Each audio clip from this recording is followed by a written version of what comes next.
They laughed when he planted hemp borders. His crops never saw a pest for 7 straight years. The seed company called it a mistake. That was the first problem. The order had come through in the early spring of 1981, a single line item buried in a sheet of corn and soybean requests, and nobody at the counter believed it was real. 40 pounds of industrial hemp seed. For border planting, Walter Mensch stood at the feed store in Tama County, Iowa, waiting for them to fill it. He was 58 years old, had been farming the same 160 acres east of Highway 63 since 1949. The clerk asked him twice if he meant it. Walter meant it. He'd written the order himself, in pencil, on the back of an envelope. The store manager, a man named Roy Eckhart, came out from the back office to look at the paper, held it up to the window light, said something about it not being worth the trouble. Charged Walter $1.10 a pound anyway, $44. For seed most people in Tama County thought belonged to a different decade. The reason Walter wanted it had nothing to do with rope or fiber. It had to do with the corn borer. The European corn borer had been chewing through Iowa fields since before Walter was born. By 1980, it was costing him close to $2,000 a season in lost yield. He'd tried the sprays, he'd tried the rotations. Nothing held it back for long. His neighbors used chemicals. Walter had too, for years. The standard approach in Tama County was a scheduled spray program. 7, mostly. Some used Lorsbin. The county extension office recommended 2 applications timed to the moth flights, sometimes 3 in a heavy year. Walter had followed that schedule since the mid-1970s. It worked, partly it cost money every season. And it never stopped the borer for long. The summer of 1980 had been the worst. He'd sprayed 3 times. Spent $340 on insecticide alone. Lost a quarter of his sweet corn anyway. Stood at the edge of the field in August, looking at stalks bored hollow at the joint. Snapped one open with his thumb. Found the larvae inside. Counted 6 in a single stalk. He walked the rows for an hour that evening. Counted damage in better than 1 stalk out of 3.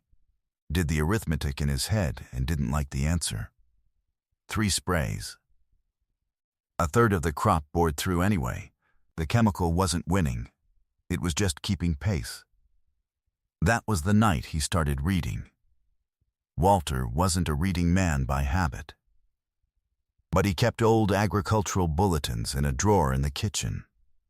Some went back to the 1930s, before the government had banned the crop. His father had kept them. Walter had never thrown them out. They smelled of old paper and the cedar drawer they'd sat in for 40 years. He pulled the whole stack out onto the kitchen table that August night and read them by the overhead light while Eleanor slept. One of them, printed in 1938, mentioned something offhand. Hemp planted at field margins seemed to discourage certain insects. No data. No explanation, just a line in an old bulletin nobody had read in 40 years. The crop had been legal then, common in Iowa, grown for fiber during the war that came after. Then it was banned and forgotten, and the line went with it. He read that line a dozen times. Then he wrote the seed order on the back of an envelope. The hemp went in along the field borders in May of 1981. Walter planted it in a strip 8 feet wide around the outside edge of his 40-acre cornfield. Used a hand seeder. Took him 2 full days. The strip ran the entire perimeter, roughly half a mile of border. A green fence of plants that would grow taller than a man by August. He worked it like he worked everything. Methodically, started on the south edge at first light on a Tuesday. Paced the rows to keep the spacing even. Dropped the seed shallow. Raked it in by hand where the cedar skipped. The soil along the margins was poorer than the field center. Harder. More clay. He didn't fertilize it. Figured if the hemp couldn't grow on poor border ground without help, It wasn't worth growing. He finished the last corner Wednesday, near dark. Eleanor brought him supper in the field both nights. Word got around fast. By the second week of June, the neighbors had started driving past slow. Walter noticed the trucks, recognized most of them. Carl Brunner from the next section over.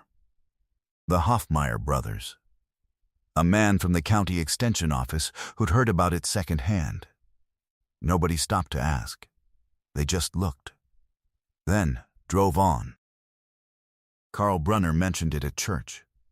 Walter heard about that later. What Carl said secondhand was that Walter Mensch had gone and planted a ditchweed around a good cornfield. Said it like a joke. The men around him laughed. Walter wasn't there to hear it. Eleanor was. She came home from the Sunday service and didn't repeat it word for word. Didn't need to. Walter could read it on her. He kept his supper, asked her to pass the bread. Said nothing about Carl. A few of the younger farmers took to calling the field the Hemp farm. Not to Walter's face. He heard it anyway. In a county that size, a man hears most things eventually. The extension agent came out on a Thursday in late June. His name was David Olson. Young man, maybe 30, with a degree from Iowa State and a clipboard. He walked the hemp border for 10 minutes. Asked Walter what he expected it to do. Walter told him.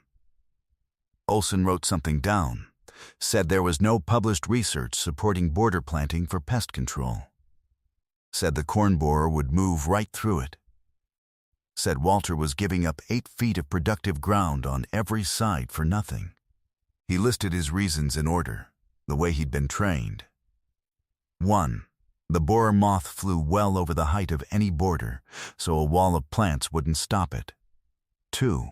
There was no peer-reviewed work on the practice anywhere he knew of. 3. The recommended control was chemical, on a schedule, and it was proven. He wrote each point down as he made it. Tore off the sheet, left it with Walter, the way a man leaves a receipt for something already decided. He was polite about it. But he made his point. Walter listened, didn't argue. Olson had the degree. Walter had a line in a 1938 bulletin and a hunch. He folded Olson's sheet of reasons and put it in the kitchen drawer with the bulletin. Didn't throw it away. Figured he'd want to look at it again, one way or the other.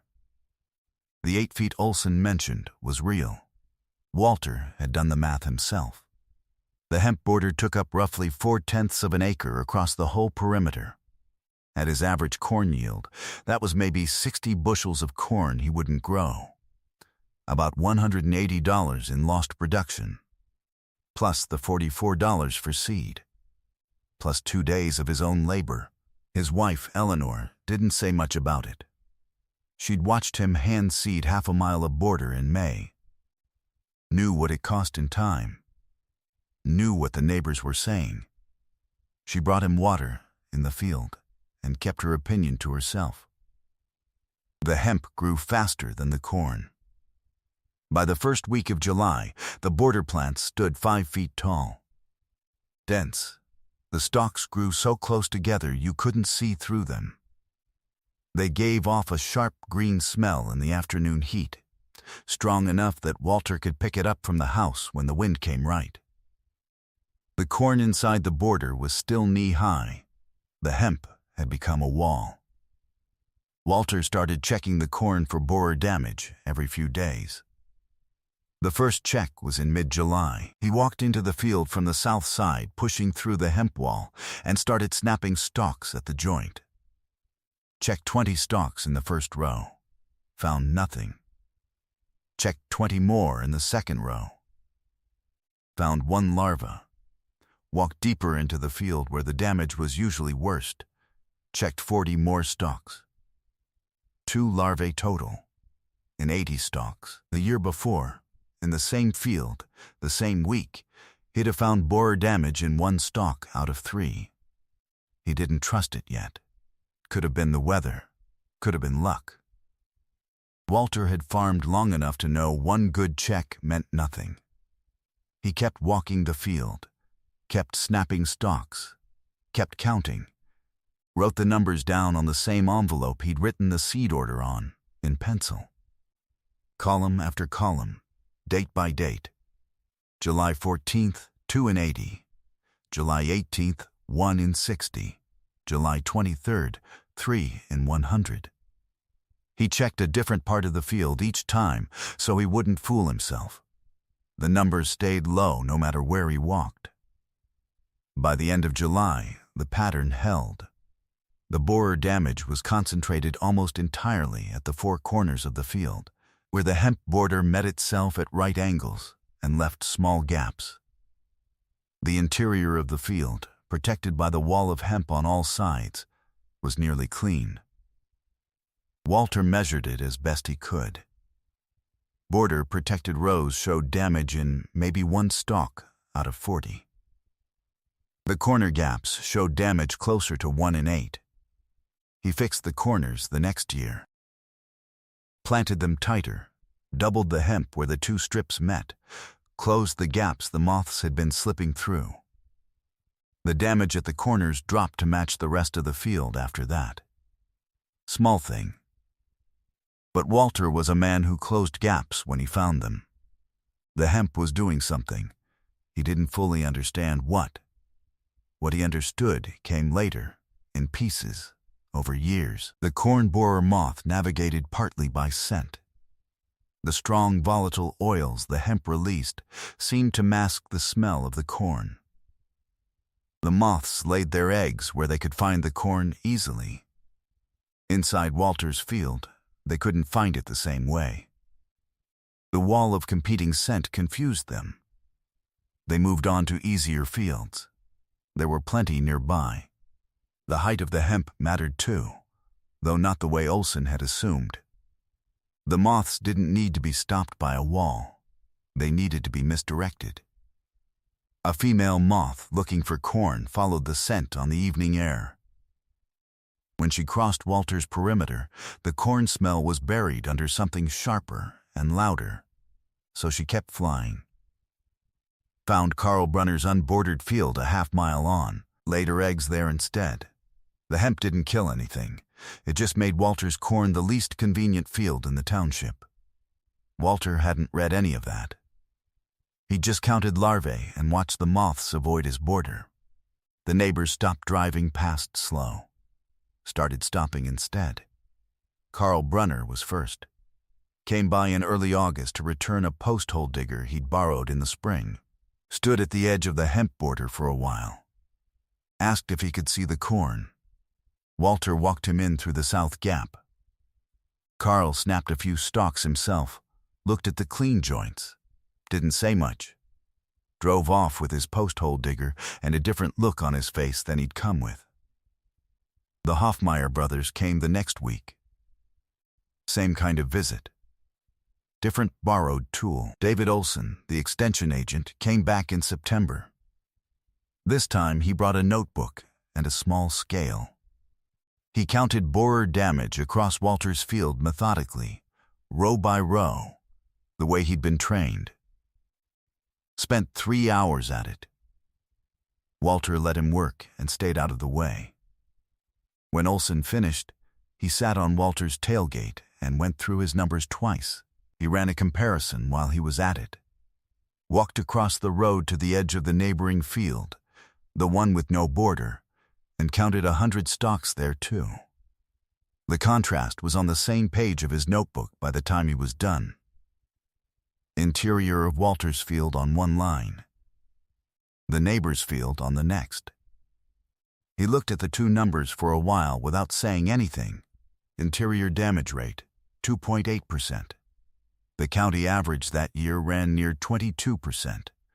The neighbor's field across the road, 24%. Olson didn't apologize, didn't say he'd been wrong. He asked instead if he could come back the following year and document the field properly. Walter said he could. Then Walter went to the kitchen drawer, took out the sheet of reasons Olson had left him in June and set it on the tailgate next to the notebook. Didn't say a word about it. Olson looked at his own handwriting, folded the sheet, put it in his shirt pocket, didn't ask for it back. The harvest came in October of 1981. Walter's corn yield on the protected interior acres came in 14 bushels per acre higher than his 5-year average. On 39 acres of corn, that was 546 extra bushels. At $2.50 a bushel, $365. He'd given up about $180 in border ground to gain $1,365 in saved yield. The math was no longer close. He added the spray savings on top of it.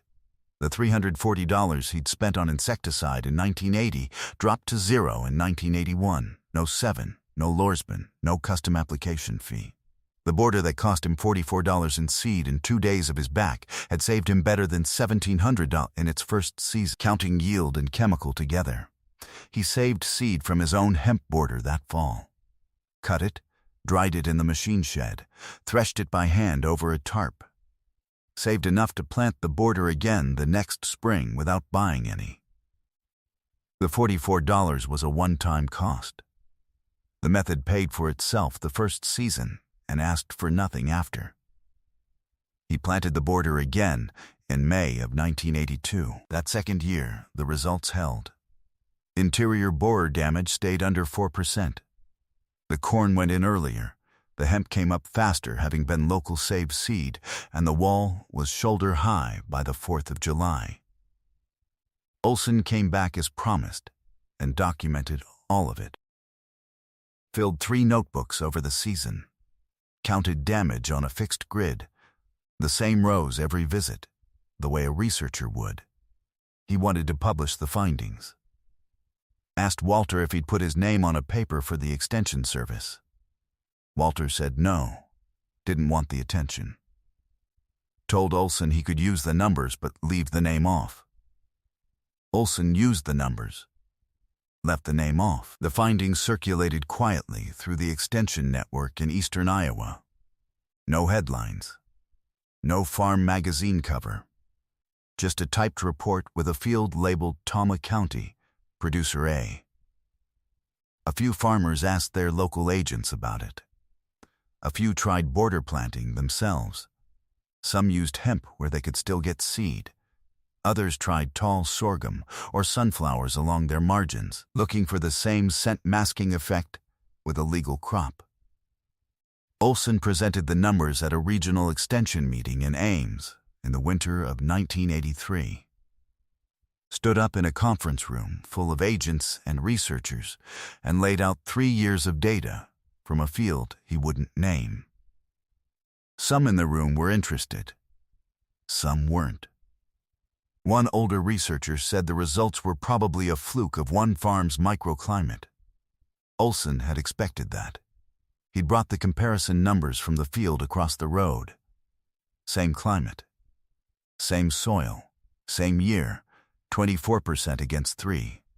The room got quieter after that. Nobody had a good answer for it. Some of it worked, some of it didn't. Walter's hemp worked best. He kept the border going every year from 1981 through 1987. 7 seasons. In all 7, his interior borer damage stayed under 5%. The county average over those same 7 years never dropped below 18%. Walter spent nothing on insecticide for corn borer in any of those years. Nothing at all. The numbers stacked up across the seasons. 1981, 2.8% interior damage. 1982, 6%.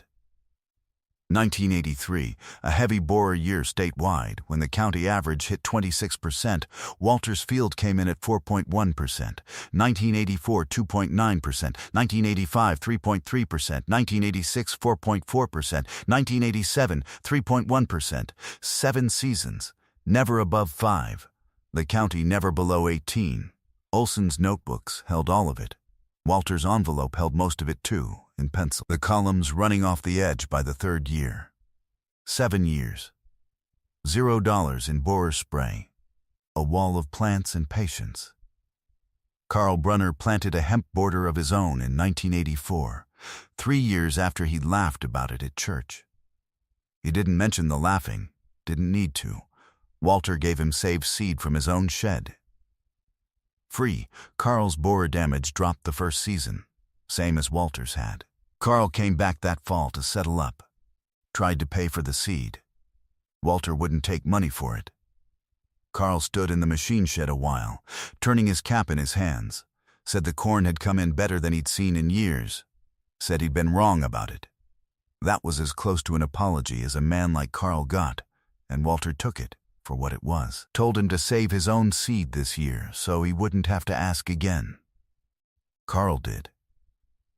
The Hoffmeyer brothers tried sunflower borders, got partway there. The sunflowers helped some, knocked their damage down by maybe a third, but never matched what the hemp did.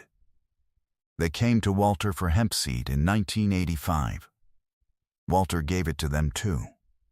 The shed had plenty. The seed cost him nothing to give, and the giving cost him nothing he wanted to keep. By 1986, there were 5 or 6 fields in the township with green walls around them in July. Nobody called them hemp farms anymore. Nobody laughed driving past. They just looked at the clean corn inside and did their own arithmetic. David Olson left the Tama County Extension Office in 1986 for a position at the state level. Before he went, he stopped by Walter's farm one last time. Stood at the hemp border that he'd once said would do nothing. Looked at it for a long while. Told Walter that the field had changed how he thought about the whole problem. Walter just nodded. Olson drove off toward Des Moines. Walter never reminded him what he'd written on that clipboard in June of 1981. The federal rules tightened in the late 1980s, and getting hemp seed became harder than it had been even at the start. Walter's saved seed kept him going a few more years, but the supply ran thin. By the early 1990s, he'd switched the borders to sorghum and sunflower, which worked partly but never as well as the hemp had. The cleanest years were always the hemp years. Walter knew it. The numbers in Olson's old notebooks knew it too. Walter Mensch farmed the same 160 acres until 1996. Retired at 73. Sold the land to a cooperative that planted it in straight commodity corn, fence to fence, no borders, sprayed on a schedule. The hemp strips disappeared the first spring under the new owners. The borer came back the way it always had. Walter kept a coffee can of hemp seed in the kitchen drawer next to the old 1938 bulletin. The same drawer he'd pulled the bulletin from in the bad summer of 1980. He never planted that seed, just kept it. The can sat in the drawer with the envelope he'd written the original order on, still in pencil, still legible. His grandson found both when they cleared the house in 2004. The seed, the envelope, the brittle 1938 bulletin with a single underlined line about border planting. He asked his grandfather about them. Walter told him the story. All of it. The order the clerk wouldn't believe. The extension agent who said it would do nothing. 7 seasons without $1 of spray. The neighbors who laughed and then came for seed. The line in a bulletin nobody had read in 40 years. The grandson kept the can, kept the envelope, kept the bulletin. Walter drove past the old farm once in 2007, saw the corn running fence to fence, no green wall around the edge, a crop duster working a neighboring field in the distance. Didn't stop. Didn't need to. The borders were gone. The idea was, somewhere in a state archive, a notebook still held the numbers from a field labeled Producer A. Still true. Still working, where anyone bothered to try it. Just a wall of plants and patience.